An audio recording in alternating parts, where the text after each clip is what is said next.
আমি আমাদের চোখের পানি তাদের কোনো প্রয়োজন নাই, আমাদের মায়া কান্নার গাজাবাসীর কোনো প্রয়োজন নাই।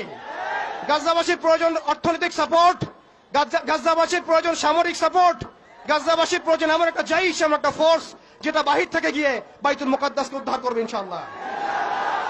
আর আপনারা ভবিষ্যৎবাণী শুনে রাখবেন, ইনশাআল্লাহু আযজা ওয়া জাল আল্লাহ রাব্বুল আলামিনের এই বান্দাদের মধ্যেই এমন একটা জাইশ, এমন একটা দল আল্লাহ পাক সৃষ্টি করে দিবেন ইনশাআল্লাহ, যেই দল, যেই জাইশকে পৃথিবীর কোন সেনাবাহিনী থামাতে পারবে না ইনশাআল্লাহ। শেষ পর্যন্ত তারা বাইতুল মুকাদ্দাস মুক্ত করেই ছাড়বে ইনশাআল্লাহ। শুধু সময়ের অপেক্ষা। তারা আমাদেরকে অপশন দিয়েছে, হয় আমাদের দাস হও না হলে মরো। শেষ কথা, তারা আমাদেরকে অপশন দিয়ে দিয়েছে, হয় আমরা তাদের দাসত্ব করব না হলে মরবো।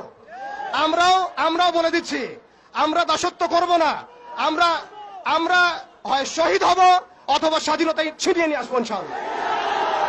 হয় আমরা শহীদ হব না হলে স্বাধীনতা ছিনিয়ে নিয়ে আসবো ইনশাআল্লাহ।